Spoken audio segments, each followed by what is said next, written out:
This week on Hacking TV, ESPN numbers continue to plummet. Amazon Prime Video is adding more networks. Donald Trump, the gift that keeps on giving for news networks, is actually starting to be a bit of a problem.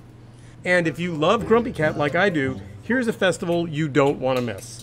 All that and more on this week's edition of Hacking TV. I'm Steve Rosenbaum. And I'm Bob Garfield, sitting in for Saul Hansel. So, here's what's going to be fun about this episode. Saul is a tremendous technology geek and enjoys throwing around numbers and data. And I suspect that you're just going to be an axe-wielding critic, which I think would be good for the show. Well, I hope you're right. I don't know if I'm going to wield an axe. I do know that I'm not going to wield any data or, insight. But I'll keep my lips moving and make sounds come out. So let's start with ESPN. 6 months ago, they came out with a little bit of bad news. Their numbers were kind of dropping. The entire market kind of fell off a cliff. And I'm going to be honest, it didn't make any damn sense to me. I was like, really? I mean, I don't watch sports. It fell off a cliff. But now that I'm actually looking at the numbers, they're pretty terrible. They're like kind of horrible. I mean, they went from 99 million homes to 96 in 2 years and lost $2 billion. That's not good. No, that isn't good. And also, it's way worse than it sounds, because ESPN is not only the cash cow for Disney, in spite of Pixar and Marvel and its other franchises, it is also the kind of super force that keeps the cable ecosystem going. It generates the fees that keep Disney afloat, but it also creates the incentive for people to spend $100+ a month to get access to the sports that they otherwise would have no access to.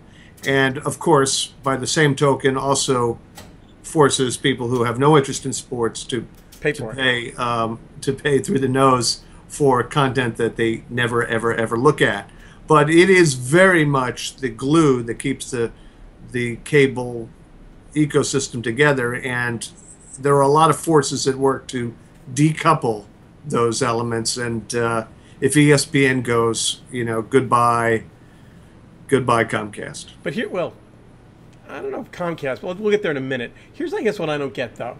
Like, if you're a New York Yankees fan, wouldn't you be able to get the same $10 out of a subscriber just by saying, hey, guess what? We're going to unbundle ESPN, but here are the 3 teams you like, and they all cost $10. Oops, you just spent $30, and, all is good at ABC, no? Well, there's so much to talk about here, Steve. The first thing is that the cable business model doesn't really work. Right now it's very convenient, but people don't like paying through the nose for all this stuff that they don't use, right? Increasingly, they want a la carte service, and now that over-the-top content is available without subscribing to any cable service and just getting it through your broadband, people more than ever want to just pay for what they use. The problem is, the people who are paying for ESPN who don't want it are only paying $6.70 a month, and the people who are paying for ESPN who do want it are only paying $6.70 a month. And as ESPN's subscribers fall and as cable systems suffer, and people start replacing it by directly subscribing to league feeds and so forth, they're going to pay a hell of a lot more than $6.70 a month, which means basically be careful what you wish for, because you may get it. And yes, we are heading for an a la carte future, but for many users, it's not going to be any cheaper than the cable bill. On the other hand, on the contrary, once you start adding up your satellite radio and your Hulu Plus and your Netflix and your Amazon Prime and your sports stuff, you're going to be paying like way more than you're paying to Verizon, Fios, or Comcast, or Time Warner Cable, or Rogers or whoever. But I am an unabashed optimist. So let me paint a version of the future, and then you can hack at it and tell me I'm wrong. Once people can pay directly for the channels they want, can't you determine that you're a yoga fan or a pottery lover or an art gallery devotee or an opera fan and pay that same $10 and maybe it doesn't get any cheaper, and maybe in fact it actually gets more expensive, but you actually get what you want, as opposed to these kind of pablum-inducing channels that I think are, focused on mass audience, not on niche. Well, that's, I think, how people think that they will behave as consumers. And as I say, be careful of what you wish for, because when you realize that life isn't only about getting exactly what you think you want, and then you're served only that what you think you want, then you find out that there's a lot of stuff you'd kind of like to have access to that you no longer have access to because you don't want to pay for it specifically. And for all of the complaints in Congress and among consumers about the cable bundling, the fact is it gives us access to discover stuff through serendipity that we may not think we want, but we end up watching lots of anyway. And you don't miss it until you don't got it anymore. And I think in my lifetime, and as you know, I am the oldest living American, we will see a day when people miss the cable companies that I've been spewing bile at for the last 20 years, 30 years. And by the way, I was at a discussion panel thing a couple of weeks ago, and there was a debate about what you even called Amazon Prime, because people don't really pay for it. I mean, they pay for Amazon Prime to get the shipping, and then Bezos, who's a genius, throws the TV in for free. Mm-hmm. So today, as people are busy, swiping their credit cards on Amazon, buying, Christmas gifts and shoes and, shampoo and whatever the hell else they're buying, they're getting Transparent season 2. Yeah, and by the way, we think we're also price sensitive, and I believe in price sensitivity, and I believe there is a certain amount that we will pay for any given subscription, and I believe there's a certain number of subscriptions beyond which we will not get more. Nonetheless, when they raise my Amazon Prime, I'm like, sure, you can have that money. You can have more money, because I get the overnight delivery for 1,000 shipments a year, plus the free entertainment, including Transparent, which is just a fantastic program, just phenomenal, and a whole mess of other stuff. And I just can't write my checks to Jeff Bezos fast enough. More. So I haven't seen it yet, so I have no right to be critical, and I won't be critical, but one has to wonder whether or not the alternate history High Castle show in which the Nazis win the war was a really good strategy. That seems like maybe they could have skipped that one. And then covering all the New York program, or skipping the marketing in the New York subways. I get that they wanted some controversy, and then they could apologize and rip all the Nazi propaganda out of the subways. But I don't think it caused them any permanent damage. I don't think that, I don't think I'm going to boycott Amazon because of that. But not so smart. Have you seen it, by the way? I've seen neither the show nor have I ridden in any of the cars that had the. Let's explain what we're talking about here. There's this show that imagines what would happen if the Nazis had won the war, and I think it's premised, if I understand it right, on the idea that not that much would have changed. America would have kind of gone off business as usual, except under a fascist dictatorship. And they, in order to promote the show, they outfitted some subway cars in New York with a version of the American flag in this supposed Nazi world. And some people, so fussy, they don't like sitting on Nazi emblems when they cross from Times Square to Grand Central. And the question is was it a good publicity stunt? Yes. Was it tasteful or was it tasteless beyond redemption? Maybe. But the idea for the show, I think, it's quite legitimate. It's a quite reasonable literary exploration, and And I may tune in to see what's happening there. And given that Bezos is such a renowned control freak, one has to assume he signed off on. Like, that isn't something you would have slipped by his desk and not mentioned to him and produced it. Maybe. I don't know. This guy runs practically the solar system. Isn't he writing every article in the Washington Post now? He's writing the front page every day, right? Yeah, he's writing the front page. Sure. I was told today by someone who is in a position to know that he devotes 1 hour to the Washington Post, which he owns, lock, stock, and barrel, 1 hour every 2 weeks. That's how much time he has to devote to one of the most important newspapers on the planet that he paid, $250 million for. So is he signing off on the ad campaigns for one show on his Amazon Prime? All right. Well, so Amazon is now planning to add other online networks to Prime Video, which is actually, really interesting and potentially changes. I will tell you, I have both Netflix and Amazon Prime, and I try and share my viewing habits equally across both services. But there are some days when I need a fix for British crime drama, and Amazon Prime has a deeper bench. It is interesting. And, this gets back to the point that I was alluding to earlier, which is that at some point our appetite for a la carte content begins to exceed our budgets, right? And we can't get this over-the-top service by subscription and this one and this one and this one, because pretty soon we're paying $300 a month just for the 20 streaming channels that we really like the most. If he rebundles for one flat price on Amazon so that you can a la carte choose not just programs but entire service. No, not a la carte choose them. If you can, by buying one service, Amazon Prime, get 7 or 8 or 12 or 20 of these things, well, all of a sudden you've recreated cable, but you're not getting taxed for every channel that you see as a user. I think that could be a game changer.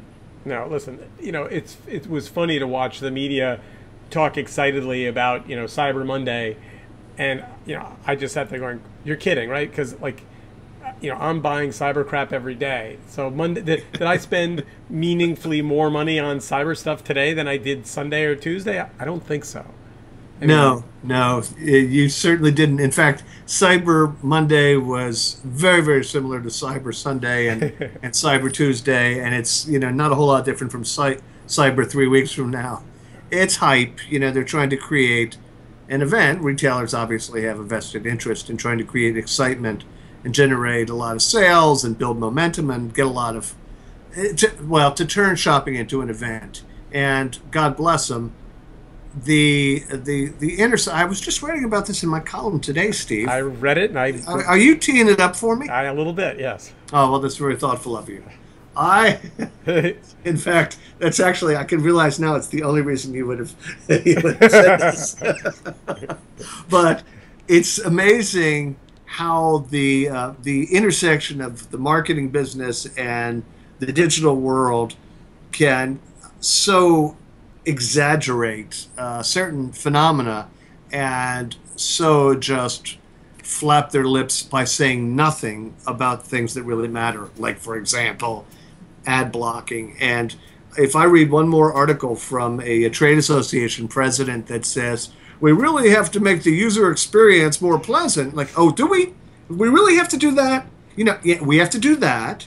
And we have to alter time and space, and we have to turn ISIS into Care Bears, and everything will be fine. No, we can't generate revenue and simultaneously improve the user experience in this universe as we know it, because CPMs are too low. I'm glad to hear you say that, because every time I read it, I think the same thing, which is like, well, of course, just make ads better, right? Just make ads better. So people pay close attention. Why would you look at an ad online?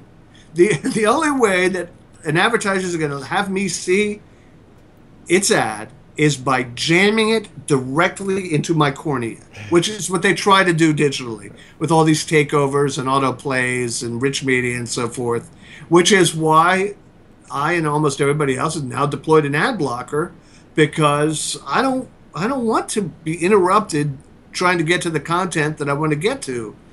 And, you know, advertising just, for so many reasons, it doesn't work to fund the digital world. There's supply and demand issues that drive the CPMs down ridiculously, and nobody will ever look at an ad on purpose, ever. But at the same time, the you can pay to have ads removed thing seems like just a temporary stopgap at YouTube or at Hulu or whatever, because at the end of the day, the magic word is dual revenue stream, and that's what everyone wants. Yes. Now the question is whether people can be slowly kind of paper trained, right, into paying to get ads taken away, to get used to the idea, to reacclimate themselves to the idea that content has to be paid for somehow. But without, you know, I mean, you could do some back of the envelope math and say a network with, you know, X number of commercial pods that are worth X number of dollars generates X number of dollars in a half hour. What would you have to charge a consumer in order to cover the cost of those ads? And it would be a big number. It would be a big number. And, by the way, as I was also writing about today in Media Post, the greatest solution that I've seen that anyone's come up with for the whole chaos that is afflicting the advertising and media businesses is the social distribution, right? If you distribute on if you're the Washington Post or the New York Times or National Geographic or BuzzFeed or whatever, and you distribute off your own platform directly on Facebook, and your stuff loads really, really fast and it looks really elegant on the mobile screen, and one of the things is they minimize the number of ads and they have great restrictions about how much rich media you can use. The idea to get many, many more shares and many, many more page views. The problem is the CPMs are still too low for that one beautiful ad that shows up on Facebook to compensate you for your investment, your editorial investment. So now Facebook's talking about loosening its restrictions to accept more ad loads and maybe more rich media until Facebook looks like the rest of the internet. The ad blockers are deployed against Facebook, and well, hold on though. That's going to be as long as it's an app and it's native. That's hard to do. Very hard. Oh, you don't think that anyone's going to be able to defeat the app with an ad blocking with ad blocking software? You know, the simple answer is no. I actually don't, and I'll tell you why. Because the text says that what happens inside the Facebook app, they control every piece of code in that experience. So if you build an add-on or a plugin that blocks ads, they just deny it and take it out of the service. I think it's why I think Apple is so excited about being an app-based, you know, Apple TV, because they can control the experience and control the revenue. And by the way, which is why Apple now has its own social distribution-like program, Apple News, which is kind of terrible. Pardon me? Which is kind of terrible. Well, it might be, but you know they are providing a platform for ad-supported media. Although they're also making their new operating system on which this resides is very friendly to ad blockers, unlike Facebook. So where does this all end up? I don't know, but I'm still shorting, you know, the Tribune Company. So let's talk about Snapchat. So you know, Snapchat's a funny little company. Most people over the age of, I don't know what, 28, 27, 31, you tell me what the age is, I've never looked at Snapchat, wouldn't know it if it bit them in the ass. And yet, it's growing really healthily. It's doing interesting things with video. It's using user-generated content in ways that nobody else is, and seems willing to walk a funny line between monetization and good content and user-gen in a way that, for example, Facebook isn't. You know, the jury's still out on whether or not they're going to look back and wish they'd sold for $1 billion back when they had that offer. but I tend to think maybe not. I'd go the other way. Yeah. I think they will eventually wish they had taken the Twitter route, and the reason that they're going to wish that is Twitter. You're either monetizable or you aren't. Facebook turned out to be magnificently monetizable. Twitter turned out to be less so, and everybody who jumped to get that IPO is now regretting it, because there's no growth in the forecast of any to justify the share price that was paid. And the VCs walked out whole, and they made a fortune, and everybody else is sucking wind. And I think Snapchat, I don't know where their zillions are going to come from. Anyone going to pay them? They're going to pay them cash money for Snapchatability? Is it going to be advertising based? How are they going to generate CPMs that are significant? Unless they better be pretty hospitable to video. So here, let me just throw in a random word because it's about the right time to say it. Native. I don't know what it means, but I just like saying it because it sounds... Yeah, thanks very much, Steve. It's been great to be with you. Good night. All right, so let's move on to the... There are two topics left in this program. Will Donald Trump impersonating and humiliating the reporter from the New York Times be the moment where decent human beings finally realize that he's a repulsive son of a bitch and needs to get off the stage? I mean, the fact that he's saying he's not impersonating him when it's so clear that he's referring exactly to the guy with his hand in the whole, I give him credit for, but the reason that this is on this show is that there is now, the news organizations are now starting to talk about maybe having Donald Trump tell them how to cover Donald Trump needs to be pushed back on. And even Fox News is in on that. Well, let me address the first question first. I know it was meant kind of rhetorically, but I think I have the answer for it. The answer is no. I don't think the Serge Kovaleski episode is going to destroy him any more than the ridiculing John McCain war hero did, any more than ridiculing religious people in Iowa did, any more than calling most of Iowans dummies, any more than his lies about, and oh my goodness gracious, the number of untrue things that he has said and repeated to say just grows and grows and grows, whether describing the number of immigrants in the United States, whether describing undocumented immigrants, whether describing the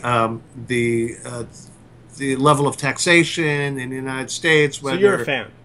Oh, huge fan. Yeah, huge fan. Whether describing this scene of the thousands and thousands of Jersey City Muslims who cheered the fall of the Twin Towers, the list is getting close to endless. None of those has destroyed him in Iowa, where theoretically he would have had no traction whatsoever, because he is nothing like them. He is so much what we would imagine that they all hated. So NBC. But to understand Donald Trump, let me just finish my big yeah. and you can go ahead. Go ahead. To understand Donald Trump and why he continues to have an appeal, no matter what outrageous thing he says, more outrageous than the last thing he said, is that he understands the fears of the voter, and like every demagogue, he seizes on those fears and insecurities and prejudices and hatreds, and by saying them out loud, he gives people permission to validate their own feelings. And he is very liberating for that demographic of America that is really afraid and really angry and really hateful and really xenophobic and really a lot of other things. But at some point, maybe the accumulation of his outrages may bring him down. And I don't think he's going to win a single primary in the end, to tell you the truth. But I don't think necessarily making fun of Serge Kovaleski's physical disability is going to be the thing that does it. No, actually, I don't think it's that as much as the bold-faced lying about it, saying that he never met the man. And NBC did on Sunday, like, you could feel the drumbeats of people saying, all right, enough. Like, we're going to, now you're right, it may not matter. It may only matter to, people that were already not voting for him. But we're going to run out of time, and it's very important that we not end the program without talking about the one subject that I really was most looking forward to engaging with you. I can feel this coming. Yeah, and that is, of course, cats. Oh, goodness gracious. I hope you don't have an image. Yeah, well, there it is. So this is the cat internet video. Now, I am sorry to say, I checked, and in fact, Grumpy Cat is not coming to this festival. There's another famous cat coming in Grumpy Cat's place. But maybe you should explain, when you met Grumpy Cat for the first time, was that when you really realized that your career had been eclipsed by an animal? That really that was the moment when you could no longer compete? Well, let me answer it this way. First of all, the word career, let's start with that. As my wife calls it, my career. But, I was at South by Southwest, and there's 40,000 people or whatever who go there, and some small percentage of them, I'm something of a, they know who I am. I hesitate to say celebrity, but I have a profile out there. And, you begin, when enough people come up to you and say, "Are you Steve Bob?" You begin to go, whoa. Well, I guess I'm something special. So then we decide to go see, we have a gig. I've got to go do some book talk, right, at what I think is the Mashable tent. And I'm going to be on it, let's say 11 o'clock in the morning. And we get towards the tent, and we see people lined up around the block. And I'm like, Steve, blow me down. I mean, I know I have a little bit. You were very happy. Yeah. You were very happy. Like, I can't believe this. I mean, are they listeners to On the Media? Did they read my column? Did they follow my exploits in Lexicon Valley, the linguistics podcast? I don't know how they know me, but wow, this is really cool. And of course, we get there to the tent and we see that they're lined up not for Garfield, but for fucking Grumpy Cat. And not as good as your story, but just as a note, when I told my two kids that I had been with you and Grumpy Cat, and I didn't take a picture, they just looked at me in that kind of shockingly disappointed way, like when teens, like, really? Like, of all the things you take pictures of, and you miss the only thing we care about, which is Grumpy Cat? I've almost gotten them to forget it, but it was, I think we should do a cat channel. Just a whole channel of cat videos.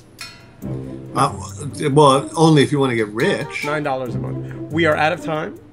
Thank you for stepping in and bailing out this podcast and our massive audience. And next week, Saul will be back, and you will be back on an outlet that actually reaches hundreds of thousands of people.